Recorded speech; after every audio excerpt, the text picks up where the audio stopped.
정부의 이렇게 시장 개입이 그 사전에 미세 조정을 해서 선제적으로 조치를 취한다라는 그런 명분을 내세웠지만 결과적으로는 지속적인 금리 하락으로 인해서 금융 정책을 더 이상 쓸 수 없는 상황. 금리가 제로가 되어버리면 0%가 되면 금융을 더 내릴 수가 없잖아요. 마이너스를 가버리면 이건 경제학 이론으로도 아직 설명을 할 수 없는 영역이에요. 이론적으로도 아직 정립이 안 된 영역이에요.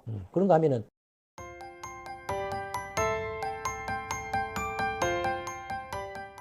트럼프 대통령이 뭐 굉장히 과거에 미국과의 어떤 관계가 우호적이었던 국가들조차도 충격적일 정도로 이렇게 강경한 어떤 그런 정책들을 밀어붙이고 있는데 왜 그런가를 한번 생각을 해볼 필요가 있습니다. 많은 분들이 트럼프 대통령이 조금 포퓰리스트라서 그냥 무턱대고 질러대기 때문에 즉흥적이고 그냥 질러대고 뭐 아니면 말고 기면 뭐 좋고 뭐 이런 식으로 하기 때문에 믿을 수가 없다. 그래서 저게 막 이렇게 즉흥적이고 감정적으로 뭔가를 처리를 한다라고들 이렇게 이제 평가를 하는 분들도 계십니다. 또 한편으로는 이제 트럼프 대통령을 굉장히 이렇게 찬양하는 또 그런 사람들이 있어요. 막무가내 식으로 이렇게 맹종하거나 찬양하는 사람들도 있죠. 그런데 이제 경제적인 관점에서 보면 트럼프 대통령을 포함한 이른바 공화당, 미국 공화당의 정책 기조, 경제에 관련된 경제 정책 기조, 기본적으로 이제 신고전파 경제학에 입각을 하고 있습니다. 그러니까 자유주의라고 할까요?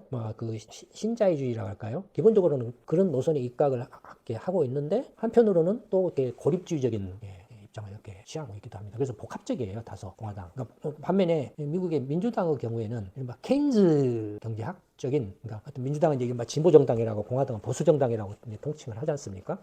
민주당의 경우에는 이른바 이제 그 케인즈 경제학 쪽에 좀 이렇게 그 냄새가 굉장히 강하게 나는 그런 정책 들을 이렇게 노선을 이렇게 추구를 하고 있죠.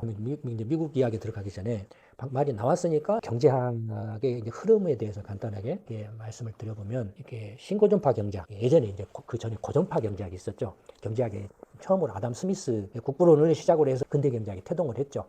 그래서 이제 아담 스미스, 리카르도 멜서스라든지 그다음에 마르크스에 이르기까지 이른바 이제 경제와 정치가 혼재되어 있는 그런 상태에서의 정치 경제학, political economy. 가 이제 막 고전파 경제학의 이제 이렇게 모양새, 틀이죠. 그러니까 막스 같은 경우도 단순히 경제만 이야기하는 게 아니라 이제 프롤레타리아 혁명을 이야기를 하잖아요. 그런 것처럼 정치와 경제가 이렇게 혼재되어 있는, 명확하게 분리가 되어 있지 않고, 그다음에 경제학으로서의 경제학적인 이론적인 어떤 그 분석 툴을 정립을 했다기보다는 개념적인 것들을 가지고서 이야기를 한 것이 대부분이었죠. 본격적으로 이제 경제학의 분석 툴을 이제 제시를 하고 이렇게 순수하게 경제하고 정치를 분리시켜가지고 경제 현상만을 순수하게 다루기 시작한 게 이른바 신고전파 경제학이죠. 1860년대 이른바 오스트리아 학파 또는 한계 효용 학파 분류는 이제 신고전파 학파들이죠. 이런 신고전파 학파들의 주장의 핵심 뭐냐면은 정부는 필요 없다 이거예요. 시장이 이제 최고선이다라는 거죠. 최고선이라는 게 어떤 그 이데올로기나 이념적인 접근이라기보다는 그냥 순수하게 경제적인 현상만을 다루려고 하다 보니까 경제적인 현상에 정부가 개입하면 정치적인 요소들이 들어오잖아요. 그러니까 이제 그걸 배제를 시키는 거예요. 배제를 시키고 시장에서 일어나는 현상을 객관적으로 분석을 이렇게 하기 위해서 이제 이른바 이제 시장 경제를 이제 분석을 하기 위해서 이렇게 정부는 들어오지 말라. 그래서 정부는 최소한의 역할만 해라. 이른바 치안이나 안전만을 담당하는 약인국가 정도만 하고 그 위에는 일체에 개입하지 말라. 규제도 해서는 안 된다. 규제도 필요 없고 간섭해도 안 되고 시장에 맡기면 된다. 뭐 이런 식의 이제 그다음에 시장에서는 이른바 그 보이지 않는 손에 의해서 이렇게 움직인다라 가격이라는 건 보이지 않는 손이라고 아담 스미스가 말을 했는데 구체적으로 그걸 이제 어떻게 보이지 않는 손이 시장에서 이렇게 수요와 공급을 조절을 하는가를 설명하는 분석 툴을 제시한 게 한계 효용이라는 개념을 제시를 하죠. 그래서 그 한계 효용이라는 개념을 가지고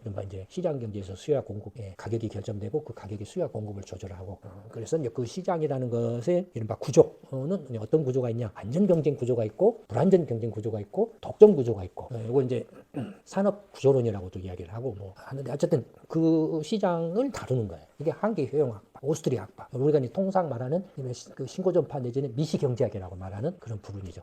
그러니까 미시 경제학의 개념을 얼핏 들어보면 어떻습니까? 정부 간섭을 배제하니까 자유주의죠.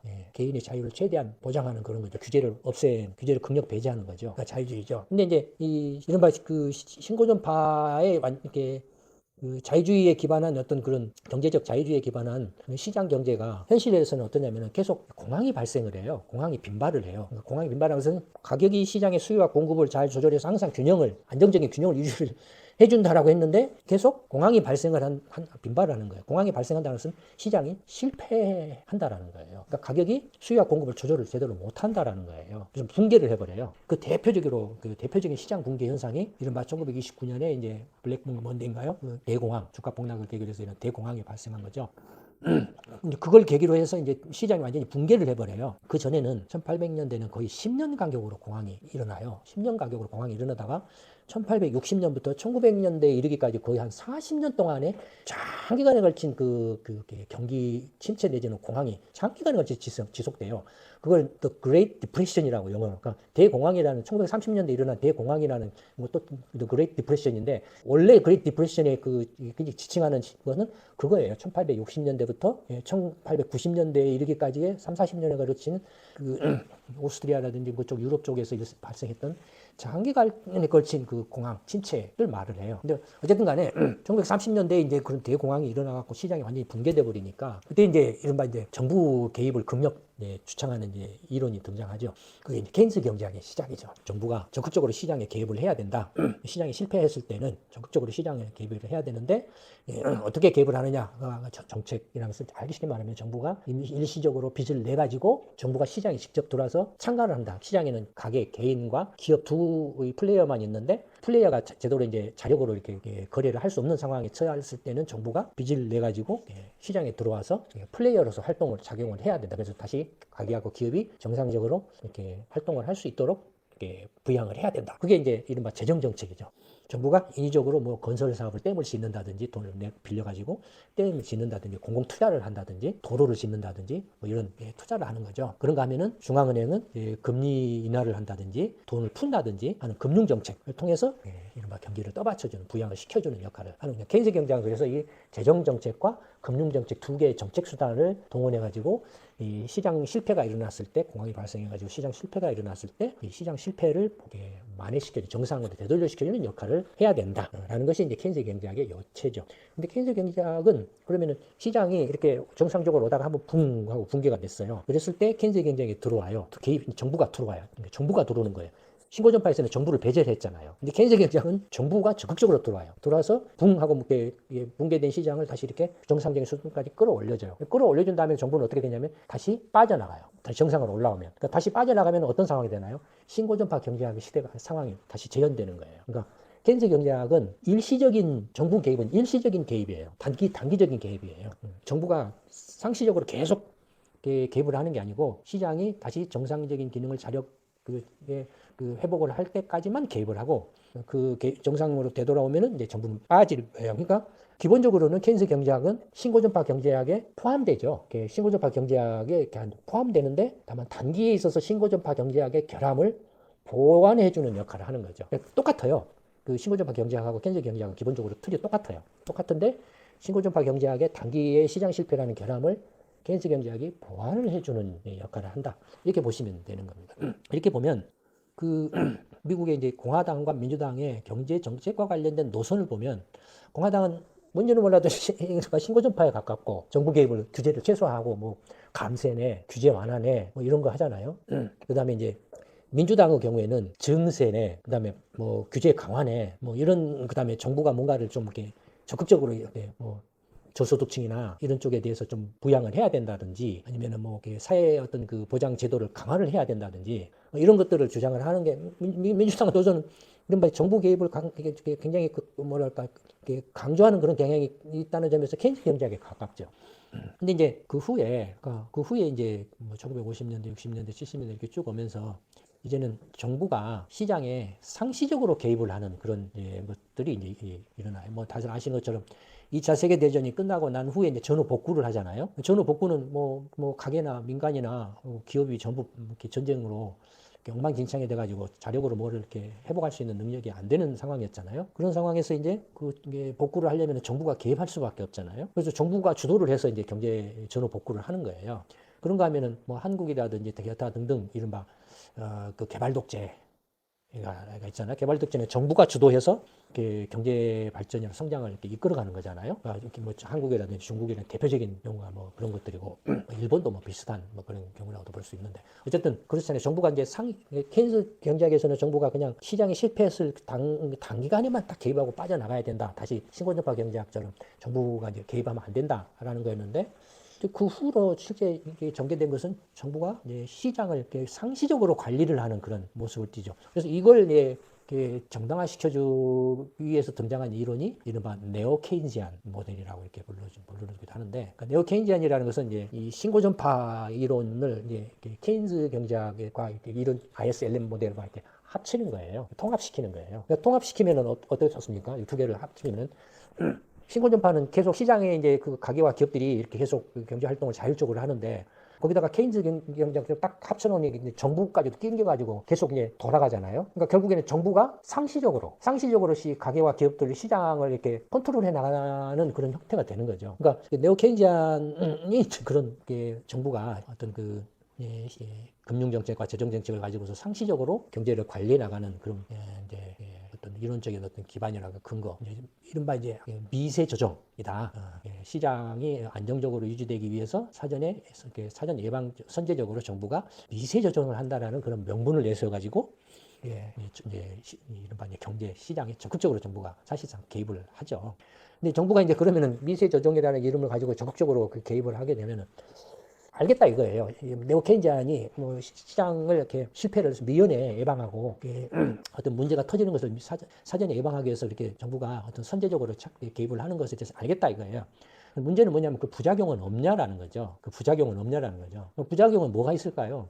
정부가 상시적으로 이제 경제에 개입을 하면 어떤 개입하는 수단이 뭐죠? 금융정책과 재정정책이라고 그랬죠. ISLM 목선에서 금융정책과 재정국적으로 상시적으로 개입을 하게 되면 금리가 어떻게 될까요? 계속 정부가 들어갔다 나갔다 하면서 금리 손대고 재정 손대고 하면 어떻게 될까요?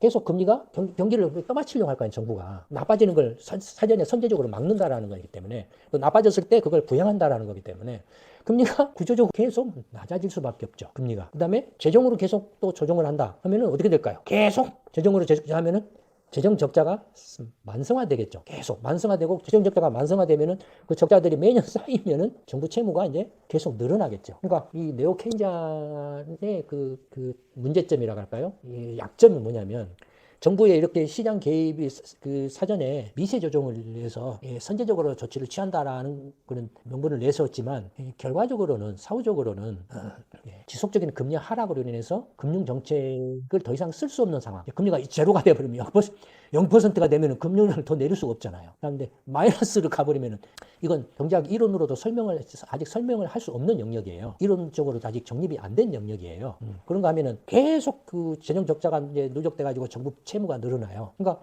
이 정부 미세 조정에 의한 지속적인 시장 개입의 결과적으로는 이 정책 수단의 남용 이야기라고, 정책 수단의 남용의 결과적으로는 금리 정책의 한계에 봉착하게 되고 정부 채무를 감당할 수 없는 수준까지 이렇게 늘어나게 해서 정말 정부 채무 위기를 낳는다. 그러니까 네오 케인지안에 있어서는 이 정부의 금융 정책이나 재정 정책에는 제동 장치가 없는 거예요. 브레이크가 없어요. 예를 들어서 정부 채무 비율을 GDP 대비 60%까지만으로 제한한다. 금리는 뭐 이렇게 최저 2%까지로 제한한다. 그 2% 밑으로 내리면 안 된다. 라든지 이런 어떤 제동 장치가 있어야 되는데 그런 제동 장치가 없다 보니까 지금 전부 시간이 가면 갈수록 정책적인 한계에 드러나는, 오히려 이제 그것이 부작용으로 드러나는 그런 상황이 벌어진다. 그래서 어떤 말까지 쓰냐 이거예요. 신고전파 경제학, 케인즈 경제학, 뭐 네오 케인지안이다 이렇게 해왔는데 이제 금리가 0% 마이너스까지 막 가고 심지어는 이제 정부가 직접적으로 이제 노골적으로 시장에 개입해서 가격을 조정을 해버린다. 가격까지도 조정을 해버리는데 막 양적 완화라고 그래가지고 국채나 증권을 사들여서 가격을 조정하고 주식시장을 부양을 하고 부동산 시장을 부양을 하고 해버린다. 직접 부동산 증권이라든지 이런 것도 사재기 가지고 막 한다 이거예요. 일본처럼. 이 네오 케인지안의 경우에 제동 장치가 없다라는 것이 문제를 일으키는데 그게 문제를 이렇게 어떻게 표현을 해야 될지 좀 이렇게 적합한 표현이 될지는 잘 모르겠지만 경제학 이론적으로는 아직 그걸 연구를 해가지고 이게 정말로 제로금리 마이너스 금리도 괜찮다, 또는 정부 채무가 계속 늘어나고 괜찮다라는 이론적인 어떤 정리나 이런 것들이 없는 상태에서 계속 무리하게 하려고 하다 보니까 그걸 뭔가는 정당화시키고 합리화를 시켜야 되는데 마땅한 표현이 없다 보니까 그걸 뭐라고 표현하냐면은 비전통적 접근법이라고 이렇게 표현을 하는 거예요. 그러니까 이론적으로 이렇게 정비가 돼가지고 그걸 하는 게 아니고 그냥 시행착오식의 경험에 각해서 시행착오식으로 하고 있는 거예요. 이게 이제 지금까지의 어떤 경제학 이론의 발전과 현실 어떤 경제의 어떤 그 흐름이었는데, 미국의 이제 사실은 이 이야기를 좀 거창하게 한 이유가 뭐냐면 미국의 쌍둥이 적자를 설명하기 위한 거였습니다. 다들 아시는 것처럼 미국은 이제 쌍둥이 적자 문제로 상당히 심각하다라고들 이렇게 이야기를 하시죠. 이 쌍둥이 적자 문제를 이렇게 제대로 이해를 해야만 앞에 트럼프 정부의 마가 정책도 이해를 할 수 있고, 그 다음에 방금 말씀드린 경제학 어떤 이론, 신고전파, 케인스, 네오 케인지안의 이렇게 이르기까지의 어떤 경제학적 이론의 어떤 발전과 그 약점이랄까 문제점, 이런 것들을 이렇게 의미를 이해할 수가 있죠.